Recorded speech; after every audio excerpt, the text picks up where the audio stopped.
We're live. Oh wait, I don't think I have your audio. Wait. You know, first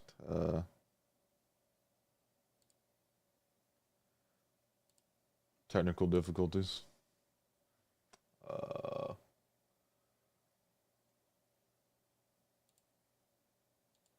Uh Talk. It's off the tracks. It's Oh Jed. It's bang. Rafe. We're Oh back. bang. Oh bang. We're back Jeez, officially. what an abysmal start already. Sorry. Little abbreviated setup for me here. Work in progress is what Little they say. construction going on here. We've got the beautiful car in the background though. Um, a lot of beautiful things took place today. If you are someone If with a you're one of Thunder us, logo in your background, yeah. right? Um, Pacers pull off a very not only a massive win, but a much needed win. Um, Pacers 129, Cavaliers 109. Pacers were up 41 at the half. I believe I read that was tied for the largest lead at halftime at a playoff game in NBA history. Did I read that correctly? You read that correctly. Also, a Um, franchise record for points and a half for the Pacers in a period, and they did it in a playoff game.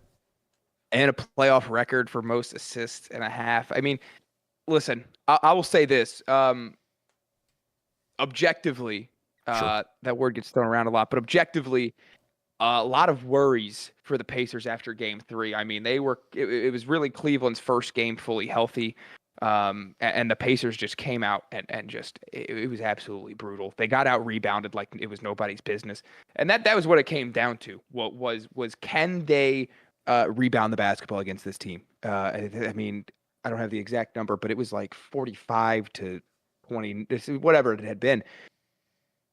And immediately coming out of in this game was something that I noticed very quickly was Tyrese Halliburton being a team leader, and he went and I mean he grabbed 3 rebounds right out of the shoot, and he was crashing the boards. There was clearly a focus on that in practice yesterday. Throughout the day this morning, a very clear focus on that. The rebounding numbers, they got out rebounded by 4, but it was even. I mean, that was garbage time, of course. I mean, it was even. Um, I really liked what I saw there from the Pacers on the glass, and then just shooting the ball. I mean, you know, to me, watching this game, and I don't know what you saw, but I really saw. I saw what the Pacers can be. Pascal Siakam played phenomenal. He had 21.6 rebounds. He missed one shot in the ball game. Miles Turner played great. Halliburton was a leader. Obi Toppin comes in and gives you phenomenal 21 minutes off the bench. Just a complete game from the Pacers. Um, how did you feel about what you saw from Indiana's side tonight? I mean, I felt very good about it. They came out and they were playing like they were the team that was down 2-1 in this game. That's what it looked like. Like if you didn't watch the previous games, didn't know what it was, you would think, okay, these guys, they're playing for their season right now. That's what it looked like. And honestly, I wouldn't say, if they lose that, I don't think anything changes, but the pressure, the momentum, it shifts drastically. So I do think it was a very big game for them to win. But yeah, like you said in that first game in Indiana, they got out rebounded a lot. I think that was the number one thing, and really anybody watching probably would have wrote down is you got to rebound better, and they did that. They attacked the glass early on, a lot of energy. They were hunting mismatches early. They were getting Turner and Pascal in the post on smaller guys early. That helped them build an early lead. Then they began to shoot the ball well whenever they switched to a bit of a zone, which helped.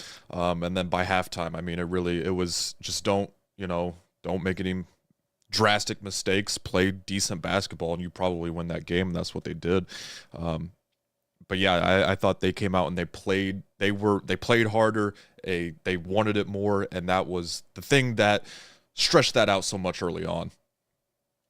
Yeah, and Cleveland in Game 3 they were running a 3-2 zone, and TJ McConnell even said that screwed them up. They had no idea what to do against it, and it was evident. I mean, Game 3, they were completely outmatched in every facet of the game. It was a no contest out of the gate. Game 4, they come out and they shoot lights out. They shoot lights out. They knock down their first 5 shots. It was completely opposite of what we've seen in a lot of Pacers games so far throughout the playoffs, where they've kind of started out down and had to fight their way back into the game. Except game 1 against Cleveland, of course, they played really well for all 4 quarters, but they've had that one bad quarter in really every game throughout the playoffs where it's kept it a game. I didn't think they had it tonight. I thought they handled the zone well. They handled really every defense that was thrown their way. The offense tonight, the Pacers have had one of the best defenses in the NBA since the turn of the year. Right? You can even go back to mid-December. I think they had said on the broadcast tonight that it's been like top 10. It was evident. I mean, they were up 41 at one point in this ball game, and it's easier to shoot when you're up 30. Miles Turner hit a step back 3 there towards the end of the first half. It's a lot easier to shoot in a game when you're up 30, 35 points. So they allow their offense to play. Now, do you expect, obviously, no one's going to expect them to be up like they were at the half, but do you expect, I mean, they're going to Cleveland now. They won the first 2 there. They have not seen a fully healthy team in Cleveland just yet. Obviously, you're awaiting what Donovan Mitchell, what's coming from him as far as his injury, his status. What do you expect from this Pacers team? Do you expect them to kind of ride this wave a little bit? Or do you think it's going to be similar to game 5 against Milwaukee, where maybe they come out a little flat, not with the same energy they came out with tonight? I think they will understand. I mean, say what you will about Rick Carlisle. I do think he's made some mistakes in the past, sure, but I do think he's a good coach, and he's been in these situations before. I'm sure they're going to understand that, look, it's a closeout game. It's a chance to move on right now. You got to come out, at least match the energy, try and outmatch the energy that they come out with, because obviously Cleveland, they are now officially playing for their season. So they're going to come out with as much energy as they can with or without Donovan Mitchell. But I think the Pacers should be able to match it. Now, I hate to bring this up but I think honestly it just is a fact. The age-old saying, to win a closeout game in the NBA playoffs, you got to win by 15 to win by 1. Basically saying, there's probably going to be some calls to try and extend the series. I hope not. I hope it's called straight down the middle. I thought tonight's game, outside of the, flagrant situation, I thought tonight's game was officiated fine from what, I didn't watch much after the second half. Went to see grandma, Mother's Day. Happy Mother's Day to all the moms out there. So I didn't get to see a whole lot of it. But from what I saw from all the first half that I watched, it seemed like it was officiated fine. So, but if you're Indiana, I think you expect that coming in. You can't worry about that too much. Play your game. And if you come out with the energy you had, it's a close game at least. I expect to see a close game. But I think they have a chance. I want to talk about the flagrant a little bit, Sure, and not as much now that it was a blowout win and it didn't really matter. But I definitely want to talk about it, okay? Because from my vantage point, okay, and I want to get yours, because from my vantage point, I'm a little biased, of course. What I saw from Bennedict Mathurin, okay, and I've even gone back and I've looked at pictures, I've watched the video back. I don't see a closed fist. I just don't. Okay, I just don't see a closed fist. I don't see, even if it was, I could even see it as like a trying to create separation to get open. That is at the most is what I can see it. I've seen people say that it's in retaliation. I've seen this and that. There is no way in any universe, in any realm, in any world where Bennedict Mathurin gets thrown out of that game and DeAndre Hunter is fine. Now, it turned out to kind of work out. I mean, I kind of seemed to light a little bit of a spark for the Indiana Pacers tonight, but that was absolutely bogus. It was horrible from top to bottom. And listen, you talk about the officiating. I thought game 3, it was not you could list 4 or 5 things before the officiating, but it was a little rocky at times. Game 2, Donovan Mitchell shot 23 free throws. That's ridiculous. Tonight, my complaint with the officiating is this. I just need it to be called consistent. I'm all for letting guys bump. And in fact, I think you should. I think it ruins the flow of the game when, I mean, at one point, at the point when Mather was ejected, at that point in the game, the Cavaliers had shot 14 free throws at that point in the ball game, I believe, 14-4. There was a time where the Cavaliers had reached 32 points, where 16 of their points came from the free throw line. And I'm not saying that those were not fouls. I am saying that it was not being called. I didn't think it was being called. Now, I'm not going to complain about officiating. It was a 20-point victory. It was a blowout. It was never close. But I just want to see, just let them bang. Let them bump a little bit. It's the NBA. It's the highest level of basketball in the world. We want to see it get physical. Obviously, there's a line.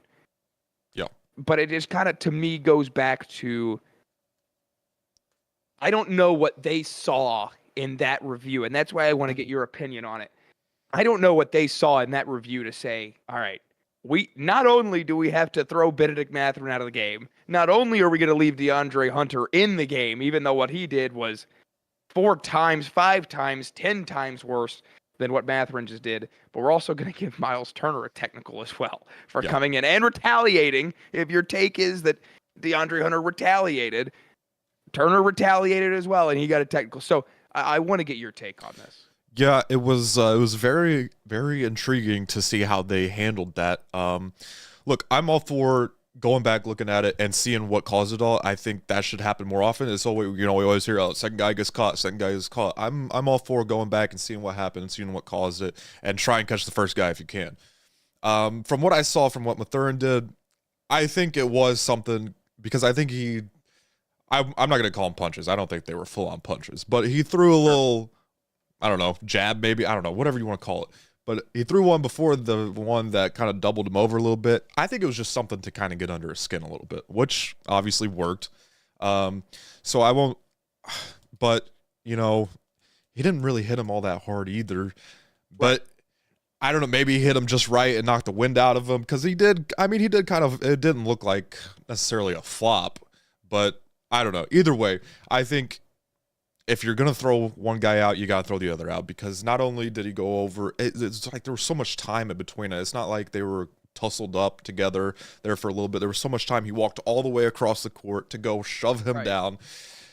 So I'd rather they both stay in the game. I think that's better for all parties, better for the viewer, better for the teams. But I understand you have to call things. But if you're going to throw one of those guys out, throw the other one out, please. And that's kind of where I was at. If you want to give Mathurin a technical, it's fine. Yeah. For an optic's sake, if you want to give him the technical, sure. But there is no way, there is no possible way that Mathurin was the one that got thrown out there. Whatever. I'm now that much more intrigued, and I think league-wide this will be the opinion. I am that much more intrigued to kind of watch this Game 5 and maybe see that Mathurin-Hunter matchup, and just kind of see where it goes. If you are Indiana, I want to add one more question here about the Pacers and Cavs, and we will move on to this Thunder Nuggets series. If you're the Pacers, how comfortable are you up 3-1? You're definitely comfortable. You've got 3 games to win one here. 3 games to win one. You can't get too comfortable, though, obviously. You don't want to. I think you still play as if you're down 3-1. You have to have that mentality. The Cavs are still a very good team. It's a bad loss tonight, but that happens. That happens sometimes. And they're still, they had the best record in the East for a reason. You have to play with the down in the series mindset, or else you will get beat. So as a fan, I think you can feel comfortable, but if you're the team, don't get comfortable at all. I'm kind of there with you, because we saw that Game 3. We saw how bad the Pacers can lose at home. So there is no sure thing in the NBA, I don't think. But I will say going to Cleveland up 3-1 is infinitely times better than going to Cleveland knotted up at 2 apiece. Speaking of series knotted up at 2 apiece, going back to Oklahoma City, the Thunder secure a 5-point ugly victory in Denver. Listen, man, you win, you take what you can get, especially on the road in the playoffs. A win is a win is a win. Oklahoma City 92, Denver 87. What I mean, I didn't get to catch this game. We went out to dinner, or excuse me, lunch, with my mom, and then we went over to see Grandma. Happy Mother's Day to everyone. I forgot to mention that at the top. I didn't get to catch this game. I looked deeply into the numbers here. I went back and watched some highlights. One of my questions going into this game was in Game 3, and we talked about this a little bit, but in Game 3, I was really concerned with overtime and the lack of touches for Shai Gilgeous-Alexander. How do you think that he kind of came back? I mean, he was smiling walking off the court in Denver, which I'm sure fired you up a little bit. That's a dangerous move, by the way. Right. But yeah, right. It's cool looking at now. Still got to win the series, but yeah, dangerous move. Right. How do you feel he responded to, I don't want to say a bad game in Game 3, but how do you feel like how he responded in Game 4? I think he responded just fine. It's something we haven't really seen this regular season, honestly. There's been games throughout the regular season that he would miss shots he normally made, but we haven't seen it in a stretch like this, like the end of the game last game, and even a little bit in Game 2 as well, or not Game 2, sorry, Game 1, or was it Game? I'm thinking Game 3. I'm lost. These playoffs have been an emotional roller coaster. Anyways, I wasn't worried about him necessarily, because these are all spots he got to in the regular season, shots he made consistently. I did think he settled a little bit at the end of Game 3, and especially with the way J-Dub was going, he was having an unbelievable game. Maybe get him a couple more touches than what they did. But at the end of the day, I'm going to trust Shai Gilgeous-Alexander because he's proven he can do it. He's done it in the playoffs before. He did it last year. I'm going to trust him, and I think he did a good job of... He was always assertive, but I think he did a good job of not settling. He did a couple times this game, but he got to his spot. There was one shot, fourth quarter. I believe there's about 4 minutes left. They had a 3-point lead. He got to his spot on the baseline, turnaround jumper, made it. That was big. I think that was big for the confidence of him and also the team to know, okay, there's our guy. They did a better job managing the game. Mark Daigneault did a better job managing the game at the end of the game there. Something that they hadn't done in the 2 close games prior. You know, it was for Game 1, fouling, fine, I'm okay with that, but fouling way too early, something they learned there. Game 3, let's see here, what went wrong there? Missing shots. They were missing shots. Shai was missing shots. He was forcing a little bit, settling some. Lose that game. So it was nice to see them kind of grow out of those experiences already, pay off in a big Game 4, tie up the series, and now it's a 3-game series, and you get home court back. My thing with and I'll talk about this a little bit later on with the Thunder and kind of maturing as a team, but I want to kind of put Shai under the microscope when I say that, because I was sitting there Game 3 in overtime, and I'm thinking, you know, Jalen Williams had a phenomenal game. He scored 30 points in that Game 3. But if it's me, I'm giving the ball to Shai, and I'm saying, Shai, go get me a bucket. We need one. I didn't think he did that in the third quarter tonight against Denver. He had 1 point in the third quarter. I need to see him go get those buckets. And you talked about it. He hit that fadeaway on the baseline. Under 5 minutes to go in the fourth quarter tonight, he went and he got his. And he took. I don't want to say he took the game over, but he went and he played like the leader of this team. And he went and secured the win for Oklahoma City. That's what I want to see from Shai Gilgeous-Alexander. If you are the MVP, which and I'm sure you do as well, think that he is, you have to have the ball in your hands in these situations. You have to go and score. You have to be the leader. You have to go win these games, and sometimes you're going to have to do it by yourself. Fortunately for the Thunder, he had some help tonight. Right? He played a solid game. You know, you would like to see him shoot the ball a little bit better, especially from 3. But Cason Wallace hit some big shots tonight. Aaron Wiggins, who I saw his contract pop up on Twitter tonight. Yeah, my goodness, great contract. That's highway robbery. This is a guy that scored 41 in the regular season, by the way. Right. I really liked what I saw. Caruso as well. He had a couple big threes. Um, I really liked what I saw from the supporting cast, some of the supporting cast. I want to kind of get your take on this here. Where are you at right now? I mean, because Chet, he didn't play his best basketball tonight. Jalen Williams didn't play his best basketball tonight. Louis Dort didn't play his best basketball tonight. But you still got it from Caruso, Wiggins, Wallace. Where are you kind of at with that? Well, I think that's one of the big advantages the Thunder had coming into this series specifically was their depth, and they have a bunch of different levers they can pull to try different things out. If one thing isn't working, they can go to something else. They just nobody shot the ball well tonight outside of those three off the bench who had some much needed threes in the third quarter. Part of them growing, they're the youngest team in the NBA, but a part of that too is they have a young head coach, Mark Daigneault. And last year was his first year in the postseason as well. So you look at that, and I was very happy that in that third quarter when they were down, I think it got to 6 or 7, and I was starting to get a little nervous because the first half nobody was hitting threes. They're both teams were like 1 for 18 or something like that from three. So it was going to come down to who was going to start making shots first. And the Nuggets started hitting shots from the outside first, and it didn't seem like they were going to slow down anytime soon. But I was very happy that he stuck with that Wiggs and Caruso and Queso lineup that were hitting threes and getting them out of that zone a little bit and stretching out the defense, letting things be able to breathe a little bit more offensively. Because I know coaches, think games get close, they want to get their stars back in, which makes sense. But I'm glad he let that lineup run a little bit longer than maybe some would.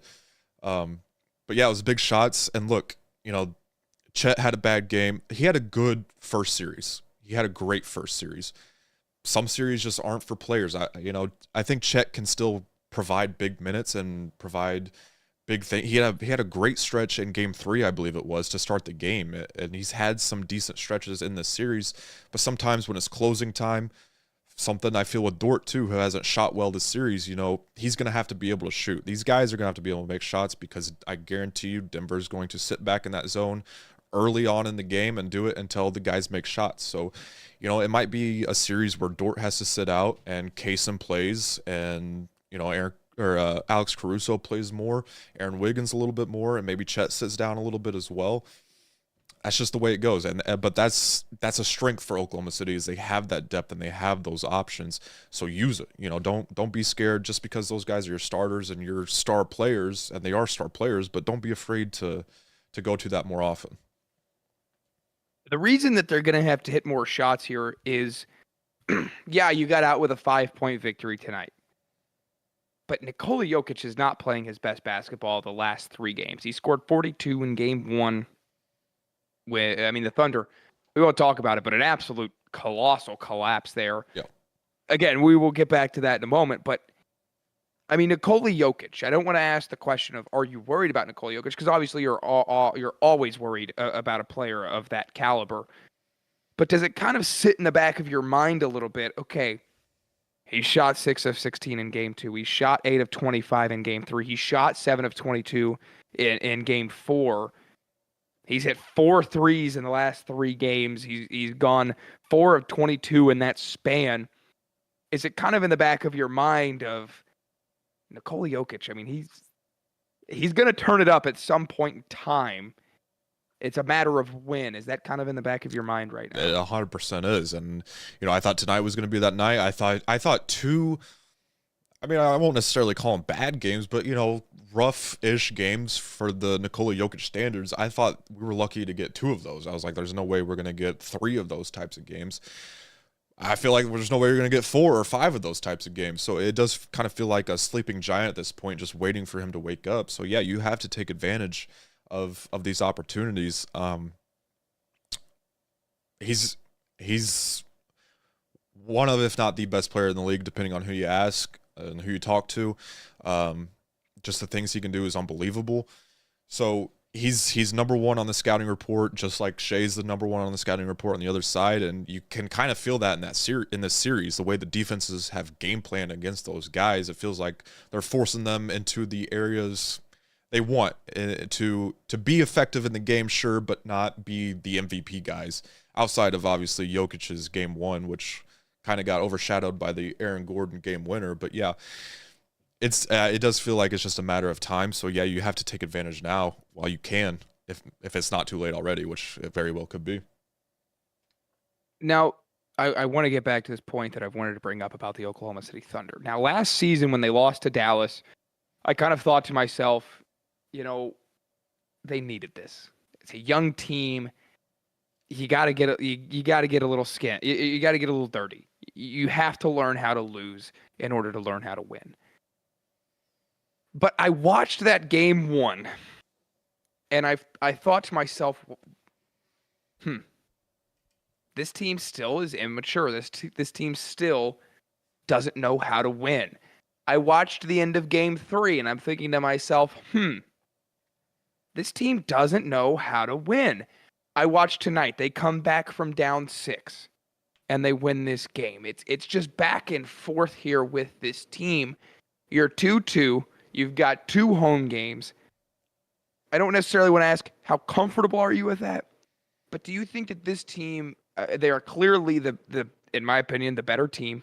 They're the deeper team. They won 68 games this season. Denver fired their head coach and general manager. This feels like it's the Thunder series to lose, but the idea that it's the Thunder series to lose makes me kind of think they might just do it. Where are you at on that? I will say today's game made me feel a little bit better in terms of I feel okay with where we're at. Look, I'm never going to be 100% confident. I always forget whenever you get into playoffs how stressful these games become and how much you live and die by literally every possession, because I'm losing weight just from watching these games, I swear. But I feel a little bit better because it was starting to feel like the only way the Thunder can win is if they blow them out. That was the only way they're going to be able to win games in this series. And finally, they win a close game on the road nonetheless. So that was a big check for comfortability. I mean, look, you can spin this in a lot of different ways to like make yourself feel good if you're a Thunder fan. Like you're a bad end of game plan away from winning game 1. You're a couple shots that Shane normally makes that he missed in game 3 from winning that game. So, I mean, you could talk yourself into they could have swept the Nuggets this series. But then there's also a lot of things you can look at and talk yourself into feeling really bad about this. Jokic hasn't had good games these past couple of games. The Nuggets have shot poorly from outside in a couple of these games. They start hitting some shots and things look a lot different that way too. So it's hard to. I'll stop playing the hypothetical games. All those games are played. You put them behind you. Where you're at now, the Nuggets still a game on your home court. You still a game from them. You get home court back. I think you're in the best possible position you can be. But I can't. Even if I wanted to, I can't get too comfortable. I want to talk. I mean, you've got the Pacers playing at 7-6 Central Time on Tuesday. Thunder Nuggets immediately after that at 8:30, 7:30 Central Time. But before we get to that, 2 big games tomorrow. New York leads 2-1. That game will be played in Madison Square Garden. Minnesota up 2-1. That game will be played at Oracle Arena. Is it Oracle? It's still Oracle Arena, right? I think they moved. I think it's the Chase Center now. Maybe? They did. No, they moved. It's not Oracle Arena. I'm thinking of. I think it's Oracle the Chase Field. Center, but I'm not 100%. Chase Center. That one's on me. That one's a party foul. We'll get to that one in a minute. You think Warriors? You think Boston? Right. Boston, New York. What a fun series this has been so far. We've seen comebacks. We saw the Celtics really bounce back on the road in New York. It's kind of weird how much this series has mirrored the counterpart in the Eastern Conference of Indiana and Cleveland. The Celtics, blow 2 leads at home as the higher seed, and the Knicks come back and somehow steal both of their road games, and then the Celtics go in and they dominate and take game 3. Do you kind of see this maybe going in? Do you see this going the same way as Indiana Cleveland, where the Knicks maybe come out and blow the Celtics out of the water in game 4? or is Boston legit? Have they kind of they've had their fun? Is Boston going to come out with a different fire? I'll plant my flag firmly here that I think Boston wins this game. Um, and I don't know how many more games they lose in this series. Look, they had 20-point leads in game 1 and game 2. We don't have to talk about it. Everybody's talked about this at great lengths about the historic leads that they've blown already. Um, but I think, I think Missoula is a good enough coach and the Celtics are a good enough team. I mean, let's not forget, they won the title last year and people have their doubts about that championship run, whatever, but they did it. And they've got veterans on that team. They know how to win. They got themselves in trouble playing around, shooting a lot of three. Again, stuff that's been talked about at length, but I think they understand now they're the much better team. They're going to, if they get a lead, they'll stick to it. I think I could be wrong. Brunson's a tremendous player, and the Knicks have shown some grit and that they're a good team, a better team that honestly I thought they were coming into the playoffs. But I still think the Celtics are the much better team, and I think they have put those historic comeback losses behind them. I'm going to take, I don't know about this game. I mean, really do think that the Knicks could win this game, go 3-1, and I would still, I don't know how confident I would feel at 3-1 in the Celtics, but I would still feel fairly confident the Celtics are going to win this series because I like the depth that Boston has more, and I think that wins in the playoffs. And I think you saw it a lot in Game 3, and one player that really stuck out to me was Peyton Pritchard, who comes off the bench and he hits 5 of his 10 threes. He scored 23 points in 35 minutes of play. He did not play great in the first 2 games of this series. He did not give him this kind of production. So knowing that the Celtics have players like Pritchard that can come in off the bench that maybe the Knicks don't have, that makes me fairly confident in what you've got with Boston in this series. I want to see. I've kind of got this same opinion about Shea, or about Jason Tatum that I do with Shea. Is I want to see Tatum go and be a killer. I want to see Jason Tatum because I know he can. Listen. Last season, I watched Boston come into Indianapolis, and Jason Tatum probably scored 37 points, and he got everything that he wanted. There was no stopping him at any point in time. I'm so serious when I say that Jason Tatum is the best basketball player I've ever watched play live.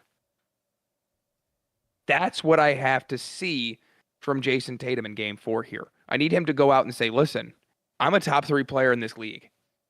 I need the ball in my hands. I can score at any point in time. I can put this series away. I can have we lost home court advantage. I'm the guy that's going to get it back. That's what I need to see from him. He played better in Game 3, 22-point victory, so we didn't necessarily need to. But I need to see more out of Jason Tatum. I want to see him. I mean, go put up 40 in a game and make everyone shut up because I think Tatum is an overhated player. I think he is very much overhated. But just from what I've seen so far in this series, when they need a bucket, Jason Tatum has to be that guy. He has not been that guy so far through their 2 losses. He didn't necessarily need him in Game 3 to take any big time shots, But I need to see Jason Tatum go and be a killer, go and put this game away. 2-2 going back to Boston. You forget the first 2 games at the TD Garden never even happened, and you win this series. I think the Celtics will win this in 7. I do think the Knicks will take one of these games, but I am fairly confident that the Celtics are going to take this series. And if I'm wrong, I'm wrong on that. I'll take my lumps. I wouldn't mind watching a. You know what? I'm not going to say that, but we'll move on here to the Western Conference. Maybe you've got a bit of a closer eye on this one. Minnesota, Golden State, 6 and 7 seed playing each other for a chance to go to the Western Conference Finals. Maybe something that not everyone had on their bingo card. Yeah. But these 2 teams have proven that they deserve to be here. Minnesota, a real come-from-behind win on the road in the Chase Center. Yep. 102-97. They outscored the Warriors by 9 in that fourth quarter. Anthony Edwards, I mean, what can you even say about Anthony Edwards anymore? Um, Minnesota up 2-1. What do they need to do here to get a 3-1 lead with home court advantage the rest of the way? Well, I think obviously no Steph Curry makes things a lot easier for them. But I come out and throw the first punch. I think that's so important in these games. I think, that's something you saw with the Pacers tonight. The Thunder have done it a couple times in their series. So it doesn't always lead to wins, but I think it is so important to come out and establish yourself in the game and be the aggressor early on. If they can do that, I think they'll be fine. I think their defense is pretty good. I don't know how many people talk about that a lot, and I mean we can't say enough about Anthony Edwards. One of my favorite players in the league, honestly. Just a dynamo who can shoot from beyond the arc and dunk on anybody. It's very fun to watch him. It sucks Curry's not in the series because I think we'd have a pretty good series on our hands if he was. The Warriors, they jumped out to a big lead in that game 3 and turned some heads a little bit, but just I don't know how sustainable it can be for them without Curry, unfortunately. If you're the Warriors, you want to steal one of these games without Steph. Hopefully you can get him back for game 5. You want to steal one of these games to extend it and get him back. And then I think I truly think it's anybody's series at that point. But the Timberwolves are a threat. I think it's something. They weren't healthy all year long. They finally got healthy towards the end of the year. They're one of the teams that I had circled as, I don't know if I really want to see them as a Thunder fan because I think they match up with them very well defensively. So I wasn't really surprised by their series with the Lakers. I know a lot of people were. I think a lot of that was the media talking up the Lakers to be better than what they were. I wasn't wholly surprised by that. It sucks we don't see Steph Curry to see, these teams at full strength go at each other, but I wouldn't be surprised to see the Wolves handle the Warriors without Curry pretty easily the rest of the way. One thing that I think is going to be really important is they're down a man. So I want to see someone for the Timberwolves step up. And one of those guys, I think Julius Randle, who needs to show me that he is a second option. Needs to show me that he's a viable second option for a team that has a chance to go to the Western Conference Finals. He had a triple-double in his last game. He had 3 steals in that ball game as well. Didn't particularly shoot the ball all that well. He still had 24 points. He scored 20 points in 6 of 8 playoff games this season or this year. That's kind of where I think the game, because Anthony Edwards is going to do his thing. He's gonna go score 30. He's gonna play phenomenal on the road. I really want to see what Julius Randle and even guys like Jaden McDaniels and Rudy Gobert are gonna do. But I really want Julius Randle to come out and have, because at the beginning of the year I was having Randle versus Cat arguments, and I'm really hoping that I was not wrong and just early. But yeah, I have a tweet. I have a tweet that I put out that I'd love to retweet and show everybody how right it was whenever that trade happened. But we'll see. I'm not gonna pull it out yet. I almost pulled it out after the Lakers series, okay, but I won't pull it out yet. It's already. I mean, you can go look at it. It's already there. I basically just said that the Timberwolves got a whole lot better after that trade. But I'll keep it. I won't retweet it yet. We'll circle back to put it a pin eventually. in it. Maybe Boston advances and Minnesota advances, and we have a little bit of a conversation. Yeah, 2 big time games tomorrow. Let's circle back here and let's get some official picks from you in these 2 games tomorrow, and then we'll head out of here. Like I said, I like the Celtics against the Knicks. I think it's a close game. I think the Knicks keep it close, but I think the Celtics pull out about a 10-point win here. The Timberwolves, I think they win by 15. Sorry. I'm okay. So I agree. I do think the Timberwolves will win, and I think it'll probably be by a sizable margin. I think they're just a deeper team right now. They have more options scoring.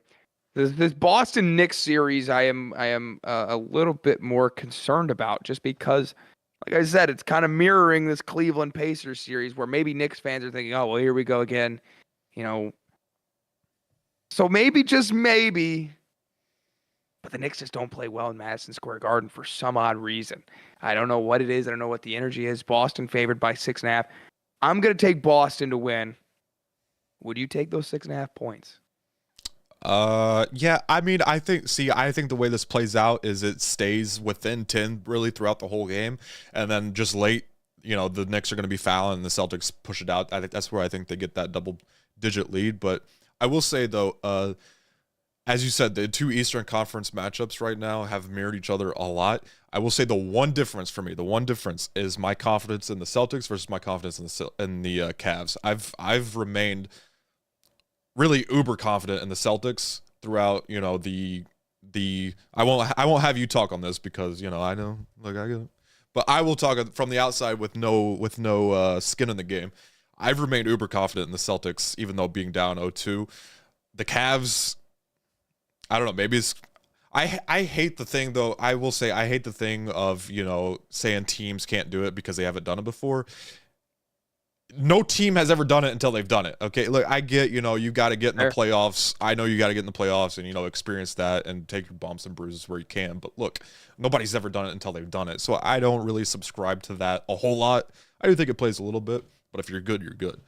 But with that being said, I've remained uber confident in the Celtics throughout this. Much more confident in them than the Cavs. There's potential conversations to have tomorrow and even the next day with these next 4 games coming up. I think there's a lot of questions to answer. A 9:00 start our time tomorrow. Could you predict that we will be here not same time but maybe same place tomorrow evening? I think so. Yeah, I think that's. Yeah, I'm not a big fan of the late starts, but I'm an even worse fan of having a late start and then 2 days later playing at 2:30 in the afternoon. Yeah, I don't know. Maybe that's why the two teams shot 1 for 18 from 3 to start the game. I don't know. Maybe that's something to do with it. I totally forgot. We went out to dinner and then I looked down at my phone to check what time exact because I literally never know. Like even with the Reds, I never know what time they're playing. Usually till the day of. I'll give it. Baseball's not bad about it because their first pitch times are usually on point. But it's an argument I've had for so long, and I think football they usually kick off on time too. Right on time. Basketball game. Look, if you want to have tip off at 6:15, fine, but do not say the game starts at 6:00 if that's when you're gonna have a tip off. Please, just say it starts at 6:15. We share the same opinion on this. I mean, I feel the same way with things like the draft. I don't care to sit here and got a fun question for you before we get out of here, but go ahead. Oh, draft. Is this gonna be a draft lottery question? It is. I listen. I feel the same way about the draft. If you tell me it starts at 7:00, I could go. The Jets better not. I got plenty of issues with the first overall pick. They better not be on the clock at 7:15. Okay, 7:00. And have them on the clock. And let's just announce the picks. Okay, we don't have to do it. You can talk about them a little bit between picks, but let's just go out and announce them. Okay, let's just go out as soon as it's in. Go out, announce them. Thank you. This is a different conversation for a different day. Yep. Let's get into this Let's get into this lottery. All right, it's just one question. It's just a simple question. Who do you want to see win the Cooper Flag sweepstakes? All right. What team intrigues you? What team where you're like, yeah, I want to see Cooper Flag there? Well, I definitely don't want to see him in the East. Sure. I don't really want to see him in the West either. But there's the Hornets. I would be absolutely. Oh, I would be so upset if the Sixers get the number 1 overall. The Sixers is the worst. That's the worst. That's the worst outcome. Especially for you. Especially for you. Yeah, if the Sixers, that means we don't get the pick. I need them out of the top 6. You need them at pick 7. Yes. I was talking with a Philadelphia fan over the weekend, and I told him, I was like, dude, you guys are getting pick 7, and you're gonna like it. That would be awesome. All right, I'm in favor of, what, the Jazz. They stunk. They had the worst record in the league. They deserve it. I think the Jazz would be fun. New Orleans doesn't deserve it. New Orleans doesn't deserve it. They absolutely wasted it. A beautiful lottery that fell right in their lap. Nobody even thought they were gonna get it. Here, let me toss this one to you. Okay. What about the Spurs? Get out of here, dude. Get out. Wemby and Cooper. No. That's stupid. Look, I don't want it to. I don't want it to happen, but like, just a little bit. I'm like, that'd be interesting to see on the same Now, on the floor together. I will say this: I thoroughly enjoy that Spurs team. I was very high on the Spurs all season long at the beginning they're of the year. I love Stephon they're at least a Castle. play-in team if Victor doesn't go out. I totally agree. So imagine adding a guy like Cooper Flag to that roster. It would be, you know what? I would like it better than him going to the Eastern Conference. Maybe but like if he goes to the Hornets, the Hornets are interesting. I think the Hornets are interesting. Deal. I think they're interesting. Yeah, but I don't think LaMelo Ball is the answer though. We'll leave that there though. No, I think that there's a lot riding on this draft for the Hornets because I mean LaMelo Ball trade talks are starting to heat up a little bit and they're getting hotter as the days go on. I think if any team deserves it, if I'm looking here, it's the Wizards. I mean they've really been dealt a bad hand, and I mean they kind of drafted well these past couple of years too. But, sneakily, right? They've sneakily drafted well. Developing well. Yeah, Bob Carrington. I think of all these teams, yes, they've got a really young lineup, and I mean they played hard. They beat the Pacers, I believe. If I'm not mistaken. If not, gave them a really competitive game, and the Pacers pulled away late. But yeah, I want him to go to the Western Conference, so I'll say the Utah Jazz. But if I had to pick a team that deserves him the most, I would say it's the Wizards. Yeah, I'd say it's probably one of those two as well. But yeah, I'm glad we're in agreement that the Sixers are the absolute worst place for him to go. They don't need that. By far the worst. No, absolutely not. And he just becomes Spurs don't need it either. Maybe people already. I think it'd be scary. I would actually hate that if the Spurs won the lottery again. I mean, I'm talking myself out of it now. Then it'd be rigged. Then it's rigged. If the Spurs win it again, then it's also another little gripe here. Let's do the lottery out in front of everybody, please. Come on, let's pull the ping pong balls. Somebody, NHL just did that, didn't they? I think NHL's lottery, they had the ball. They had the ping pong ball. I didn't watch it either, but I think I saw a clip. But I'm pretty sure they just had the ping pong balls out. Let's just do that, please. Thank you. For leagues that already get accused of things being rigged, maybe have a little transparency. I don't know. Now, granted, they do have media members in there whenever they're doing that and stuff like that, and they have all the team representatives in there. So, I guess they can't really technically rig it, but let's just do it on camera.